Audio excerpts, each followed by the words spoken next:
আসসালামু আলাইকুম রহমতুল্লাহ। ভারত বাংলাদেশের অবস্থা আমার গল্পের মতো। আমি তখন ঢাকা বিশ্ববিদ্যালয়ে পড়ি, হলে থাকি।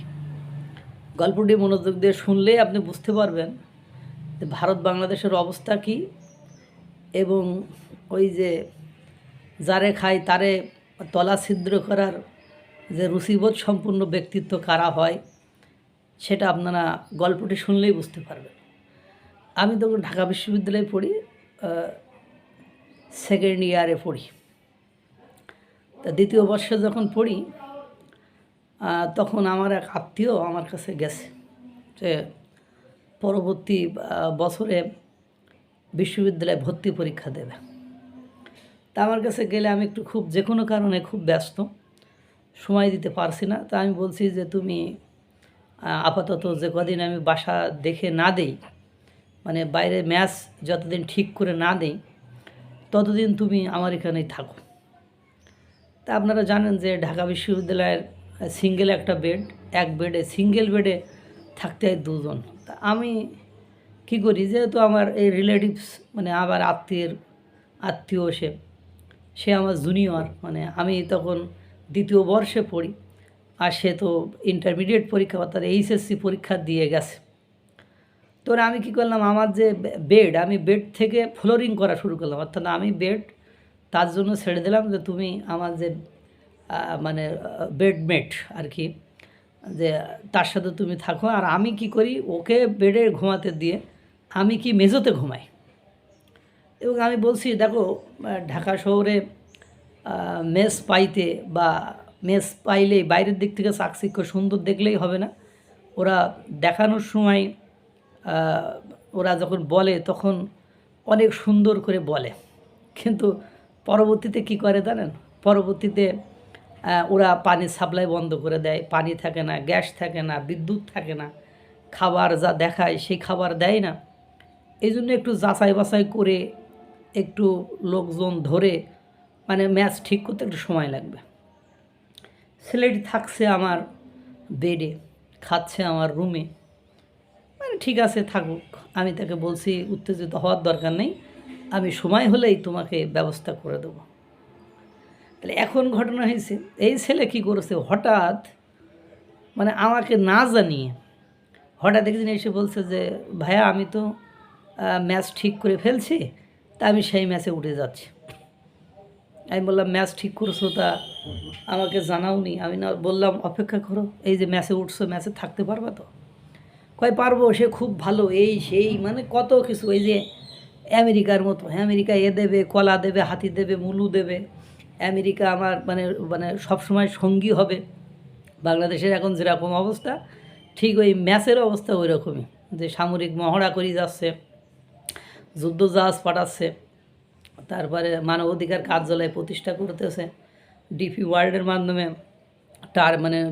টার্মিনাল নিয়ে নিচ্ছে, ব্যবসা বাণিজ্য করার নাম করে এ দেবো তা দেবো, শুল্ক কমানোর নাম করে পর্যাপ্ত পরিমাণ আপনার বেশি মূল্যের পণ্য তাদের কাছ থেকে কিনতে হচ্ছে।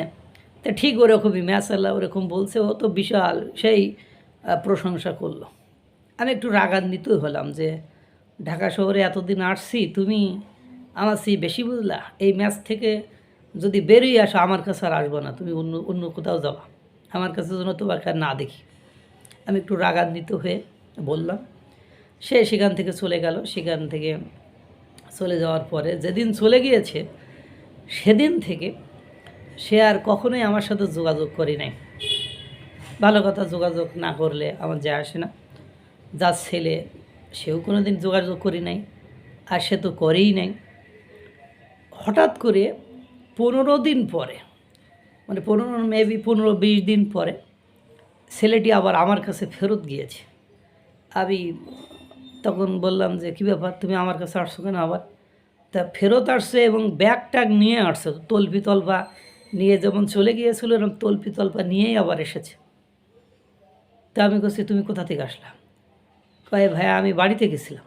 বাড়িতে গেছো, তা তল্পি তল্পা তুমি না ম্যাচে থাকো? কয়ে সে ভাই 5 দিন থাকার পরে সে ম্যাচ আমি ছেড়ে দিয়ে আমাদের পাশের যে মহসিন হলে তার ভাইয়ের এক বন্ধুর কাছে যে সে ওই যে পাকিস্তানের কথা যদি ধরি, যে প্রতিবেশী আপন লোক ভারত দেশকে ছেড়ে দিয়ে পাকিস্তানের সাথে সম্পর্ক করে ওই প্রথম 2 চালান 2টো জাহাজ আসলো, তেল, গুড়, নুন, লবণ, পেঁয়াজ, ওরে বাসে বিশাল আয়োজন, খুদের ক্ষীর, কিসে না কি কই দেবে। তা ভাইয়ের বন্ধুর কাছে, ভাইয়ের বন্ধুর ভাই ঢাকা বিশ্ববিদ্যালয়ে পড়ে, তার ভাইয়ের বন্ধুর কাছে ফোন দিয়ে বলছে আমার ছোটো ভাইটা যাচ্ছে, একটু থাকতে দাও। 2 দিন থাকার পরে সেই ভাইয়ের বন্ধুর ভাই বলেছে যে দেখো আমি তোমার রাখতে পারবো না, হয় তুমি ম্যাসোডো, নাহলে আগে যার কাছে ছিলাম তার কাছে চলে যাও। তো পাকিস্তান দেখেন না, প্রথমে এসে আগড়ম বাগড়ম ঘোড়াডম কত কিছু দেবে, ওরে বাস, ভাইয়ের বন্ধু মানে বড় ভাই, মেয়া ভাই, মেয়া ভাইয়ের বন্ধু বলে কথা। তো বাংলাদেশকে কত কিছু দিতে চাইলো, দিন শেষে যে করলোটা কি? পাকিস্তানে তো কিছুই নেই, নিঃস্ব। ওই তো নিজেই হলে কষ্ট করে থাকে, ওই এর জন্য কষ্ট করবে কেন? এবার আমি বলছি তা তোমার ভাইয়ের বন্ধুর কাছে উঠছিলা, তুমি যখন চলে গেলা, আমি বললাম আমার সাথে যোগাযোগ করো না, তা তুমি কি হ্যাডাম হয়ে গেছিলে, বা তুমি কি ডিমান্ডেবল লোক হয়ে গেছো যে আমার কাছ থেকে অনুগ্রহ দয়া নিয়ে তুমি থেকে গেলা, আর আমাকে অপমান করার মতো? আমি বললাম ধৈর্য ধারণ করো, তুমি যা যা বলেছিলাম সেই ঘটনাই তো তোমার ঘটেছে, তুমি আবার আমার কাছে আসছো কেন? কই ভাই ভুলে গেছে। ঠিক আছে, ভুলে গেছে, এখন আত্মীয় মানুষ, এর বেশি তো আর বলাও যায় না। আবার রাখলাম, থাকলো। আবার মনে করেন অ্যাডমিশনের আগে বেশ কিছুদিন রাখলাম। ও মনে করেন এক ছুটিতে বাড়িতে আসছে, বাড়িতে এসে বাড়ি থেকে মানুষ, ঢাকা শহরের মানুষ যখন যায় তখন খাবার টাবার নিয়ে যায়, কত খাবার টাবার নিয়ে গেছে। মানে এমন হতভাগ্য, সে আমার সামনে বসে মানে করেন আমার প্রিয় খাবারটা খাচ্ছে, অথচ একবারও বলছে না যে ভাই আপনি খাবেন, এই কথা একবারও বলছে না। অথবা তার বাড়ি থেকে কি তার মা বা তার বাবা বা তার ভাই তারা কি শিখিয়ে দেয়নি যে তুমি যার কাছে থাকো সে তো আমাদের আত্মীয়, খুব পরম পরম আত্মীয়, তাকে কিছু দিও আর তুমি কিছু খেও। সে আমার সামনে বসে সুন্দর করে তখনকার আমার যে প্রিয় খাবারটা ছিল সেটা বসে বসে খাইলো, আমি চেয়ে চেয়ে দেখলাম। বিষয়টা এরকমই হয়। তো এখন ঘটনা হয়েছে, এই ভারত আর বাংলাদেশের সম্পর্কটা ঠিক এরকমই হয়েছে। ভারত, আমি যেমন মনে করেন তার ম্যাচে খাওয়াইলাম, আমার বেড ছেড়ে দিলাম, তার উপকার করলাম, বিনিময়ে কী করলো, সে আমার প্রিয় খাবার বাড়ি থেকে নিয়ে যেয়ে আমার সামনে বসে বসে খাইলো। আমারও একবার বলে না যে আপনি খাবেন কিনা। আমাকে মান্য করেনি, তার জন্য সে আরও 2-3 জায়গায় মাইর খাইছে, আরও 2-3 জায়গা থেকে অপমানিত হয়ে সে ঘুরে ফিরে আমার দরজাই এসেছে। মানে এই যে একটা নীতি দেখেন, প্রথমে কি করলো, 5ই আগস্টের পরে বাংলাদেশ পাকিস্তান থেকে 2টো জাহাজ নিয়ে আসলো, জাহাজ নিয়ে কত কাহিনী, অস্ত্র নিয়ে এসেছে, এ নিয়ে এসেছে, সে নিয়ে এসেছে। তারা বলল না, আমরা এক দেশের সাথে বাণিজ্য করব না, আমরা পাকিস্তান থেকে কিছু পণ্য সামগ্রী, চাল, গুড়, মুড়, আবাল তাবাল এগুলো নেব। ভালো কথা, নাও। 1 চালান 2 চালান আসার পরে সেখান থেকে সব কিছু সার্ভিস বন্ধ, তাদেরই তো খাওয়া হয় না, তাদেরই তো খাদ্যশস্য নেই।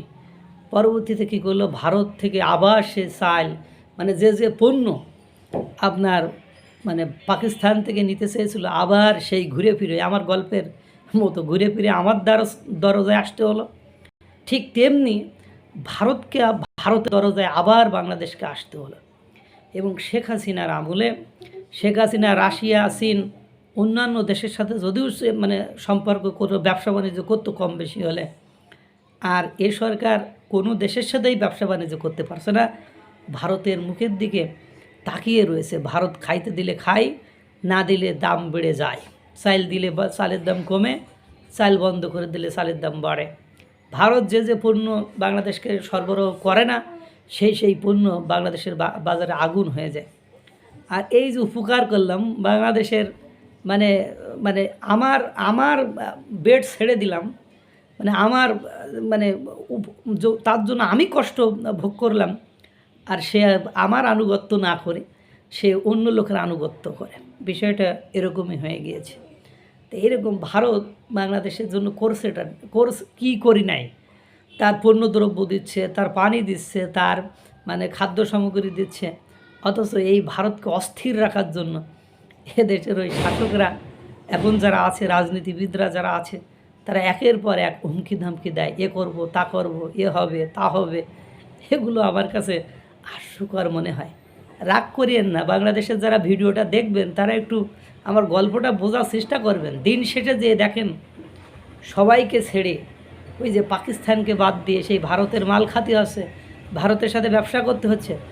ওই যে মার্কিন যুক্তরাষ্ট্রের সাথে এত মাখামাখি দাপাদাপি করেছেন না, ওকে ছেড়ে দিয়েও একদিন আপনাকে ওই যে মালদ্বীপের মতো, ওই যে ভুটানের মতো, ওই নেপালের মতো এই ভারতের মানে মুখাপেক্ষী হতে হবে, এই ভারতের দ্বারস্থই হতে হবে। এই যে মাছ দিচ্ছেন, এই যে ইলিশ মাছ দিচ্ছেন, এই যে আম পাঠাচ্ছেন, আমরা তো বুঝি।